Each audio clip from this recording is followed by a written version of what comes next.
여러분 환영합니다. 오늘 우리가 함께 아주 깊이 있게 탐구해 볼 주제는 매년 가을마다 전 세계를 들썩이게 만드는 명절입니다. 네, 동시에 어쩌면 1년 중 가장 큰 오해를 짊어지고 있는 날이기도 하죠. 맞아요. 바로 할로윈에 대한 이야기입니다. 여러분 중에는 할로윈을 그저 친구들이랑 유령분장하고 사탕 주고받는 가벼운 파티 정도로 생각하시는 분도 계실 거예요. 반면에 어딘가 어둡고 불길한 고대 이교도들의 의식에서 비롯된 날이라며 꽤 꺼림칙하게 여기시는 분들도 분명 계실 겁니다. 그래서 오늘 우리는 우리 주변에 무성하게 피어오른 소문, 그리고 막 괴담들 있잖아요. 그런 걸 싹 걷어내고 할로윈이 품고 있는 진짜 역사를 정면으로 마주해 보려고 합니다. 오늘 우리의 미션은 아주 명확해요. 인터넷에 끝없이 떠도는 출처 모를 괴담이나 특정 종교적 입장에 휩쓸리는 대신에 철저하게 교차 검증된 역사적 사실과 고문원만을 바탕으로 할로윈에 얽힌 진실과 거짓을 명확하게 분별해내는 겁니다. 본격적으로 시작하기 전에 여러분께 미리 짚고 넘어가고 싶은 부분이 하나 있어요. 오늘 우리가 파헤칠 자료의 원본 강연자인 마이클 존스는 기독교 변증학자입니다. 네, 그런 배경이 있죠. 그래서 자료 내용 중에는 기독교적인 시각이나 혹은 특정 교파, 근본주의자들을 향한 꽤 비판적인 의견이 포함되어 있어요. 맞아요. 하지만 오늘 우리는 이런 종교적인 논쟁에 뛰어들거나 특정 입장을 옹호하려는 게 절대 아닙니다. 철저하게 이 강연에서 제시하는 역사적 문헌과 팩트만 쏙쏙 뽑아서 객관적으로 살펴볼 거예요. 아주 중요한 포인트입니다. 자, 이제 이 내용을 자세히 파헤쳐 볼까요? 사실 우리가 너무나 당연하게 부르고 있는 할로윈이라는 단어 그 자체에 이미 엄청난 오해가 숨어 있잖아요. 네, 가장 기본이 되는 단어의 어원부터 차근차근 짚어보는 게 좋겠네요. 할로윈이라는 발음을 들으면 왠지 으스스하고 기괴한 분위기를 떠올리게 되잖아요. 약간 무서운 느낌이 있죠? 하지만 사실 이 단어는 모든 성인들의 축일 전야라는 아주 평범한 문장을 줄여놓은 것에 불과합니다. 영어로 All Hallows Eve인 거죠. 아, All Hallows Eve? 여기서 Hallow라는 단어는 고대 영어로 거룩하게 여기다 혹은 성인을 의미하거든요. 주기도문에 나오는 이름이 거룩히 여김을 받으시오뇨 할 때의 바로 그 단어입니다. 익숙한 단어네요. 기독교에서 11월 1일을 모든 성인들의 대축일로 지정해 두었는데 그 전날 밤인 10월 31일이 자연스럽게 헬로우즈 이브, 즉 할로윈이 된 것이죠. 그러니까 어원 자체만 놓고 보면 악령이나 귀신, 저주와는 단 1%의 관련도 없는 지극히 기독교적인 역사적 배경을 띠고 있는 거네요. 정확합니다. 이 부분에서 원본 자료를 보면 아주 기가 막힌 비유가 하나 등장하잖아요. 우리가 매년 마틴 루터 킹 주니어 데이를 달력에 표시하고 기념하는 이유가 뭐냐는 거죠. 당연히 킹 목사라는 훌륭한 인물의 업적과 정신을 기리기 위해서잖아요. 네, 그렇죠. 이처럼 고대 교회도 신앙을 지키기 위해 온갖 핍박을 견디고 희생된 수많은 이름 모를 성인들을 1년 중 하루를 정해서 다 같이 기억하고 기리자는 아주 선한 취지로 11월 1일을 기념일로 만들었다는 겁니다. 아주 훌륭한 비유죠. 그런데 여기서 정말 거대한 의문이 생깁니다. 이렇게 명확한 어원과 배경이 있는데도 불구하고 도대체 왜 수많은 사람들은 할로윈의 기원이 고대 켈트족의 음침한 이교도 축제인 그 사윈이라고 철석같이 믿고 있는 걸까요? 여기서 정말 흥미로운 지점이 발생하는데요. 역사적인 실제 팩트와 대중적으로 굳어진 믿음이 얼마나 크게 엇갈릴 수 있는지 보여주는 완벽한 사례입니다. 많은 사람들이 이렇게 주장합니다. 로마 교회가 켈트족의 사윈 축제가 너무 인기가 많으니까 그걸 덮어버리고 기독교화하기 위해서 의도적으로 11월 1일에 성인들의 대축일을 배치한 거다라고요. 오, 아주 그럴싸하게 들리는데요? 그럴싸하죠? 하지만 강연자는 이것이 역사적, 논리적으로 얼마나 앞뒤가 안 맞는 이야기인지 아주 재미있는 비유로 반박합니다. 한번 상상해 보세요. 만약 미국이 오늘 당장 그린란드를 병합했다고 칩시다. 네, 그린란드를요? 그런데 그곳에 사는 소수의 이누이트족이 매년 2월 12일에 자신들만의 아주 중요한 전통 축제를 열고 있어요. 그렇다고 해서 거대한 미국 정부가 그 이누이트족을 달래주겠다고 미국의 가장 큰 명절인 크리스마스를 12월 25일에서 갑자기 2월 12일로 옮겨버릴까요? 아니, 상식적으로 말이 안 되죠. 그 거대한 제국이 고작 작은 변방의 지역 축제 하나 눈치를 보면서 전 세계적인 종교 달력을 바꾼다는 건 상상하기 어렵습니다. 정확히 그겁니다. 당시 전 유럽을 호령하던 거대한 로마 교회가 저 멀리 섬나라 아일랜드에 아주 작은 지역 축제 날짜에 맞춰서 자신들의 중요한 명절을 옮겼다는 건 역사적 정황상 터무니없는 주장이라는 거죠. 공부해 들었네요. 실제로 이를 뒷받친 거는 결정적인 증거가 있습니다. 9세기경에 쓰인 아일랜드의 고문원들을 교차 검증해보면 당시 아일랜드 사람들은 11월 1일이 아니라 4월 20일에 성인들의 대축일을 기념하고 있었습니다. 11월이 아니라 4월에요? 네, 즉 덮어쓰기가 아니었던 거죠. 역사적인 순서를 보면 완전히 반대입니다. 게르만 지각에서 먼저 11월 1일을 성인들의 기념일로 정해서 지키기 시작했고 이후에 로마가 이 흐름을 공식적으로 따랐으며 아일랜드 지역은 그로부터 한참 뒤에야 그 거대한 유럽의 흐름에 맞춰 자신들의 기념일 날짜를 4월에서 11월 1일로 변경한 것입니다. 와, 타임라인을 그렇게 짚어보니까 그림이 완전히 달라지네요. 결국 사윈이라는 축제 때문에 할로윈 날짜가 10월 말로 정해진 게 아니라 할로윈이 먼저 11월 1일로 확정되어 퍼져나가고 있었고 나중에 아일랜드가 거기에 편승했다는 거군요. 맞습니다. 그렇다면 여기서 또 하나의 궁금증이 생겨요. 도대체 그 켈트족의 사윈이라는 축제는 원래 어떤 모습이었길래 이렇게 억울한 누명을 쓰게 된 걸까요? 우리가 흔히 접하는 영화나 판타지 소설, 인터넷 괴담에서는 사윈이 인간을 제물로 바치고 모닥불 지변에서 악령을 부르는 엄청나게 끔찍하고 어두운 마법의식으로 묘사되잖아요. 그게 바로 우리가 걷어내야 할 가장 전형적이고 두꺼운 역사적 오해의 껍질입니다. 10세기경에 실제 문헌들에 묘사된 사윈의 진짜 모습은 여러분이 생각하시는 것보다 훨씬 더 실용적이고 평범한, 심지어는 유쾌하기까지 한 행사였습니다. 유쾌했다고요? 네, 사윈이라는 단어의 본래 의미는 아주 단순하게도 여름의 끝입니다. 고대 북유럽의 척박한 환경을 한번 떠올려 보시죠. 10월 말이 되고 매서운 겨울이 다가오면 당시의 농업기술로는 겨우내 수많은 가축들을 먹여 살릴 건초나 식량이 턱없이 부족했습니다. 겨울을 나기가 정말 힘들었겠네요. 그래서 그들이 선택한 생존 방식은 겨울이 본격적으로 시작되기 직전에 가축들을 대대적으로 도축하는 것이었죠. 그렇게 되면 갑자기 마을에 엄청난 양의 고기가 생기지 않겠습니까? 냉장고도 없던 시절이니까요. 맞아요. 냉장고도 없으니 고기가 풍성해진 김에 마을 사람들이 다 같이 모여서 3일 전후로 성대한 잔치를 벌였던 겁니다. 당시의 기록들을 샅샅이 뒤져봐도 동네 사람들이 모여서 스포츠 경기를 하고 물건을 사고 파는 시장이 열리고 실컷 고기를 먹고 마셨다는 내용뿐입니다. 와. 인신공해라던가 악마를 부르는 어두운 흑마법의 의식 같은 건 문헌 그 어디에도 등장하지 않습니다. 그러니까 악령 숭배 축제가 아니라 그냥 살기 위해서 고기를 처리해야 했던 북유럽 사람들의 거대한 가을 추수 감사제다, 동네 바비큐 파티 같은 거였네요. 바로 그겁니다. 인간 재물은커녕 맛있는 고기와 스포츠가 전부였다니. 이건 정말 우리가 알던 할로윈 괴담과는 완전히 딴판입니다.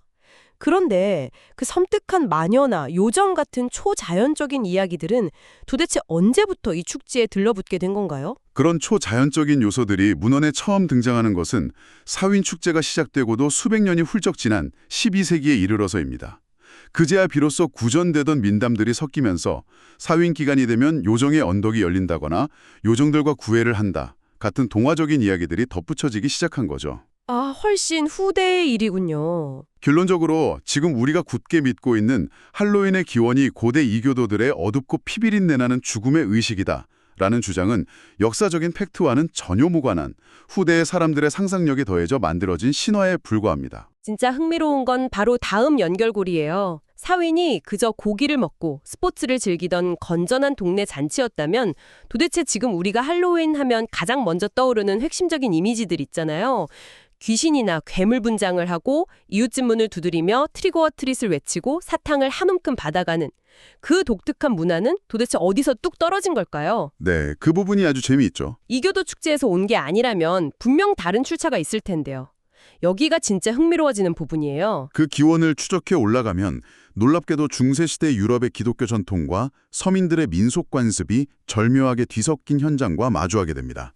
중세 유럽에는 영혼의 케이크라는 아주 독특하고 인간적인 관습이 있었습니다. 영혼의 케이크요? 네, 11월 1일 모든 성인들의 대축일과 11월 2일 위령의 날 즈음이 되면 부유한 귀족들이나 지주들이 가난한 사람들에게 빵이나 동그란 영혼의 케이크를 만들어 나누어 주었습니다.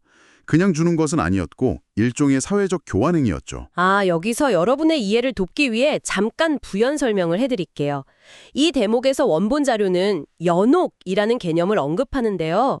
연옥은 카톨릭 신학에서 주로 다루는 개념으로 쉽게 말해 죽은 영혼들이 천국에 온전히 들어가기 전에 남아있는 죄를 씻어내며 머무는 일종의 대기실 같은 곳이라고 생각하시면 됩니다. 아주 정확한 설명입니다. 가난한 사람들은 부유한 집의 문을 두드려 영혼의 케이크를 받는 대신 그 빵을 준 가족들의 죽은 친척들, 특히 그 연옥에 머물고 있다고 믿어지는 영혼들이 빨리 정화되어 천국으로 갈 수 있도록 기도를 해주는 역할을 맡았던 겁니다. 서로 돕는 것 같네요. 문헌에 따르면 이 소울링 관습은 셰익스피어가 활동하던 시대에 이미 영국 전역의 농촌과 도시에 아주 널리 퍼져 있었습니다. 가난한 이웃들에게 먹을 것을 나누고 죽은 자들을 기억하는 따뜻한 연대의 의식이었죠. 잠깐만요. 그러니까 중세 유럽 사람들이 10월 말이나 11월 초에 남의 집 문을 똑똑 두드리고 들어가서 빵과 음식을 받아간다는 그 구조가 지금 우리 아이들이 바구니를 들고 이웃집을 돌며 사탕을 달라고 외치는 거랑 골격이 완전히 똑같다는 거잖아요. 이거 엄청 신기한데요? 그렇죠. 뼈대가 완전히 동일합니다. 그럼 기도를 해주고 빵을 받던 게 어쩌다 지금처럼 무시무시한 코스튬을 입는 문화로 바뀐 거죠? 음식을 구하러 다니는 이 실용적이고 종교적인 관습이 긴 세월을 거치면서 각 지역의 토속적인 민속 놀이들과 결합하기 시작했습니다. 가장 대표적인 예가 아일랜드의 코크 카운티 지역에 남아있는 기록인데요. 네, 아일랜드요? 이 지역 사람들은 가을 추수철 축제 음식을 모으러 동네를 돌아다닐 때 밋밋하게 그냥 다니는 게 아니라 하얀 시트를 푹 뒤집어 쓰고 나무로 조각한 말머리, 이른바 하얀 암말 모형을 들고 다니면서 이웃들을 놀래키고 웃음을 주는 전통이 있었습니다. 아, 동네 장난 같은 거였군요. 맞습니다. 이렇게 중세의 구호 활동과 지역 주민들의 소박한 변장놀이가 수백 년에 걸쳐 서서히 융합되면서 오늘날 우리가 아는 변장하고 음식을 얻으러 다니는 코스튬 문화의 원형이 탄생하게 된 것이죠. 와, 사탕을 주고 분장을 하는 게 이교도들의 악마 숭배 의식이 아니라 알고 보니 추운 가을에 가난한 이웃들과 빵을 나누고 동네 사람들이 소박하게 변장을 하며 즐기던 아주 인간적이고 따뜻한 유럽의 민속 전통이었다는 사실이 정말 신선한 충격입니다. 역사적 팩트를 보면 그렇습니다. 투어로 변모하게 된 건가요? 이 둘 사이에는 꽤 큰 공간적, 시간적 간격이 있어 보이는데요? 아주 날카로운 지적입니다. 그 간격을 채워주는 것이 바로 이민자들의 역사, 그리고 아주 실용적인 미국 사회의 대처법입니다. 19세기에 접어들면서 아일랜드를 비롯한 수많은 유럽 사람들이 대기근과 빈곤을 피해 미국으로 대거 이민을 떠납니다. 네, 엄청나게 많이 건너갔죠. 이때 그들이 자신들의 고향에서 즐기던 소울링 전통, 변장놀이 등을 조각조각 미국으로 가져오게 되죠. 그런데 이 전통들이 미국이라는 낯선 땅에서 아주 예상치 못한 방향으로 폭발하게 됩니다. 불과 100년에서 200년 전, 1900년대 초반의 미국 상황을 한번 상상해 보시죠. 1900년대 초반이요? 당시만 해도 명절이나 축제일이 되면 에너지가 주체할 수 없이 넘치는 10대 청소년들이 거리에 쏟아져 나와 엄청난 말썽을 피웠습니다. 이웃집 담장을 부수고 마차를 뒤집어 엎고 상점 유리를 깨는 등 단순한 장난을 넘어선 심각한 지역사회의 범죄 문제로 대두되었죠. 어느 시대나 넘치는 10대들의 에너지는 통제하기가 쉽지 않았나 보네요. 그럼 어른들이 그 비행 청소년들을 막기 위해 특별한 대책을 세운 건가요? 맞습니다. 골머리를 앓던 미국의 마을 위원회와 어른들은 아주 기발하고 실용적인 묘안을 짜냅니다. 아이들을 힘으로만 억누를 게 아니라 아예 합법적으로 놀 수 있는 판을 깔아주자. 마을 차원에서 대대적인 파티를 열어주고 재미있는 코스튬 대회도 열고 아이들이 말썽을 피우는 대신 집집마다 돌면서 사탕과 간식을 받게 만들자라고요. 와, 진짜 똑똑한 발상이네요. 그렇게 청소년들의 엇나가는 에너지를 건전하고 통제 가능한 방향으로 발산시키고 지역사회의 기물 파손을 막기 위해 고안해낸 일종의 청소년 비행 방지 기획 프로그램이 바로 지금 우리가 알고 있는 현대 미국식 헬로윈 시스템의 직접적인 기원입니다. 세상에. 고대 켈트족의 피비린내는 악령의식이 아니라 1900년대 초반 미국 어른들이 고안해낸 청소년 범죄 예방 대책이었다니 진실을 알고 나니 왠지 헛웃음이 나오기도 하고 이래서 역사를 팩트 기반으로 제대로 아는 게 얼마나 중요한지 뼈저리게 느끼게 됩니다.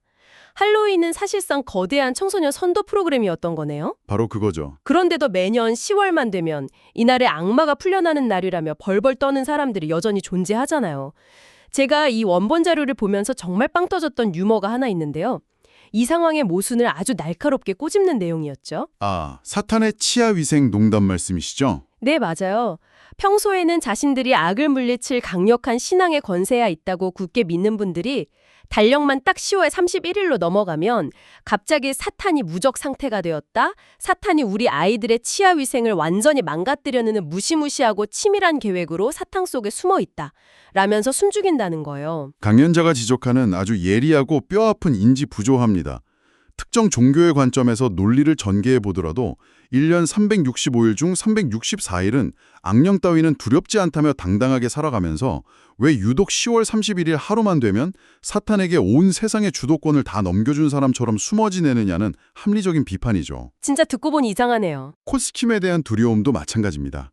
옷을 하나 갈아입는다고 해서 내 영혼이 악마에게 지배당한다는 생각은 굉장히 비논리적이죠. 강연자가 자신의 학창시절 경험을 빗대어 농담을 던지지 않습니까?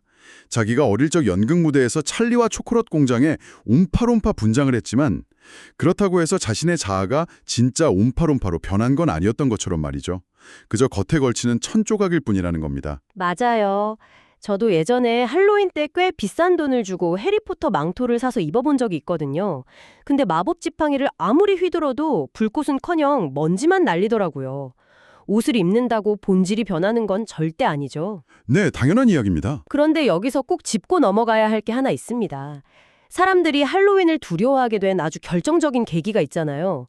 인터넷이나 여러 커뮤니티에 떠도는 아주 유명한 인용꽃 때문인데요. 아, 안톤 라베이의 발언을 말씀하시는 거군요. 네, 사탄교의 창시자로 알려진 안톨 라베이가 이런 말을 했다고 하죠. 나는 기독교인 부모들이 1년에 딱 하루라도 자신들의 아이들이 악마를 숭배하도록 허락해줘서 너무나 기쁘다. 이 문구가 할로윈 반대운동의 가장 핵심적인 징고로 쓰이고 나는데 이 발언은 대체 어떻게 된 건가요? 이것도 역사적 팩트인가요? 그 유명한 인용구는 결론부터 말씀드리자면 완벽하게 날조된 가짜뉴스입니다. 가짜뉴스라고요? 강연자에 따르면 누군가 이 발언이 담긴 책이나 인터뷰 같은 정확한 출처를 물어보면 그 누구도 대답을 하지 못한다고 합니다. 왜냐하면 처음부터 존재하지 않았던 말이니까요. 심지어 사탄교 측에조차 공식적으로 우리의 창시자는 그런 말을 한 적이 단 한 번도 없다. 그것은 너희들이 지어낸 조작된 이야기다. 라고 강하게 부정할 정도입니다. 아니, 사탄교 본인들도 부정을 한다고요? 네. 역사적 근거가 단 하나도 없는 이 거짓된 명언은 단지 사람들의 마음속에 공포심을 심어주고 자신들의 주장을 정당화하기 위해 일부 극단적인 근본주의자들이 의도적으로 만들어낸 허상에 불과합니다. 정말 어이가 없네요. 존재하지도 않는 가짜 문구에 수많은 사람들이 속아서 그토록 긴 세월 동안 특정 명절을 두려워하고 배척해왔다니요. 정보의 교차 검증이 얼마나 중요한지 다시 한번 깨닫습니다. 이 대목에서 강연자는 매우 통찰력 있는 분석을 하나 더 내놓습니다. 만약 사탄주의자들의 주장이 그렇게 중요하다면 사실 사탄교는 10월 31일뿐만 아니라 12월 25일 크리스마스도 자신들의 명절 중 하나로 삼고 있다는 사실을 알아야 합니다. 오, 크리스마스도요? 그렇다면 사탄주의자들이 12월 25일을 기념한다고 해서 우리가 기쁜 마음으로 트리를 장식하는 크리스마스를 포기하고 두려워해야 할까요? 전혀 그렇지 않죠. 당연히 아니죠. 강연자의 아주 재치 있는 표현을 빌리자면 사탄주의자들은 그저 조금 매운맛의 무신론자들에 불과합니다. 그들이 달력의 어떤 날을 가리켜 자신들의 날이라고 우기든 말든 그것이 그 날짜가 가진 본래의 역사적 의미나 가치를 훼손할 수는 없습니다. 명확하게 뿌리내린 역사적 팩트는 외부에서 들이대는 억지 주장에 결코 흔들리지 않는 법이니까요. 그래서 이게 다 여러분에게 무슨 의미일까요?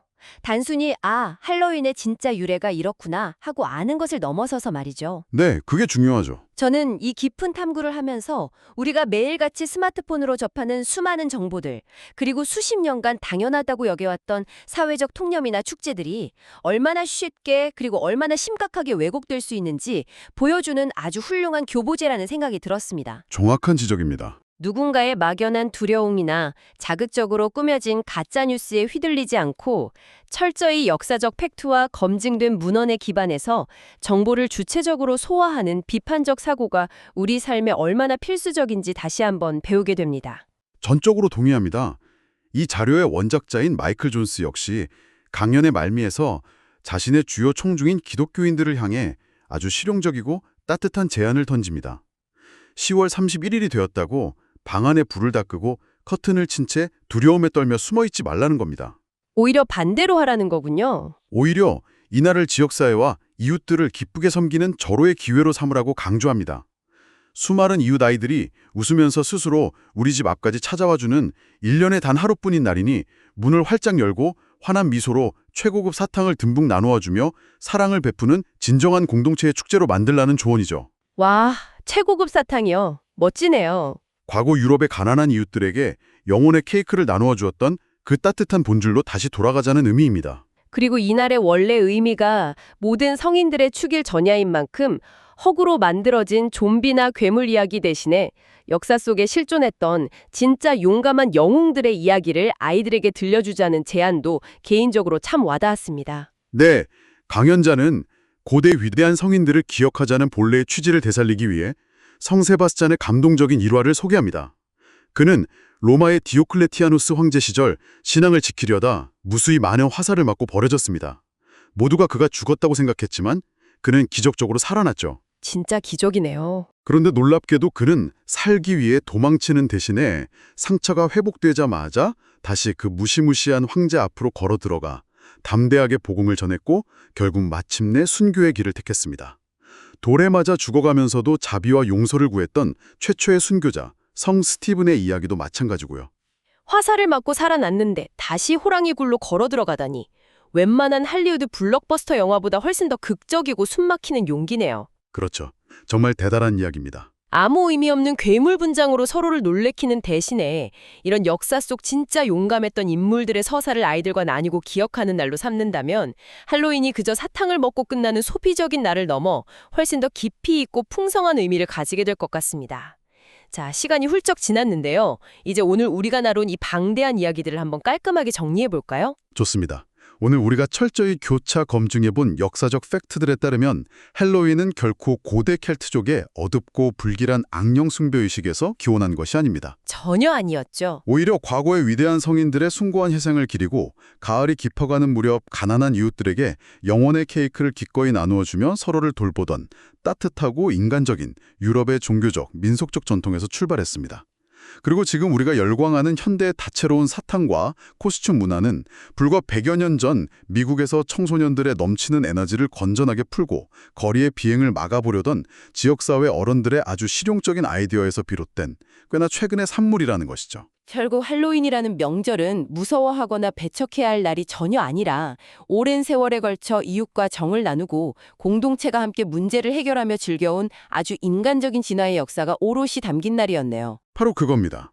그리고 오늘 이 모든 역사적 진실은 우리 삶을 향해 아주 새롭고 날카로운 질문 하나를 제기합니다. 방금 우리가 확인했듯 지금 전 세계가 즐기는 헬로윈의 사탕 주기 관습은 불과 100여 년 전 청소년 범죄 예방이라는 실용적 목적을 위해 발명되었습니다. 네, 그랬죠. 심지어 크리스마스 시즌마다 미국 가정의 선반 위에 놓이는 그 유명한 선반 위의 엘프 인형 놀이는 놀랍게도 고작 15년 전에 한 가족의 아이디어에서 시작되어 상업적으로 급조된 전통입니다. 그렇다면 지금 이 순간 우리가 너무나 당연하고 오래된 역사적 전통이라 굳게 믿어 의심치 않으며 매년 맹목적으로 참여하고 있는 또 다른 굳건한 사회적 관습이나 전통들 중 사실은 아주 최근에 누군가의 특정한 목적이나 상업적인 의도에 의해 만들어진 것은 과연 무엇이 있을까요? 우리는 역사를 그리고 우리의 곁에 있는 일상을 얼마나 오해하며 살아가고 있는 걸까요? 와, 방금 던져주신 그 질문은 정말 생각할수록 소름이 돋으면서도 지적 호기심을 엄청나게 자극하네요. 당장 방해공인 달력을 펴놓고 우리가 지키면 수많은 기념일들의 진짜 유래를 다 새로 검색해보고 싶어질 정도입니다. 청취자 여러분은 어떠신가요? 여러분이 평생 철석같이 믿고 지켜오던 아주 오래된 전통 중에 혹시 고작 10년, 20년 전에 만들어진 가짜 전통이 능청스럽게 숨어있지는 않은지 오늘 한번 그 진실을 스스로 탐구해보시는 건 어떨까요? 아주 좋은 제안입니다. 항상 말씀드리지만 우리가 사는 이 세상은 당연하다고 여겼던 것들에 우리가 날카로운 질문을 던지는 딱 그만큼 더 흥미롭고 다채로워지는 법이니까요. 오늘 이 유익하고 깊이 있는 탐구를 저희와 끝까지 함께해 주신 여러분 진심으로 감사드립니다. 다음 시간에도 여러분의 지적 호기심을 완벽하게 채워줄 새롭고 놀라운 주제로 다시 찾아오겠습니다. 그럼 다음 논의에서 뵙겠습니다.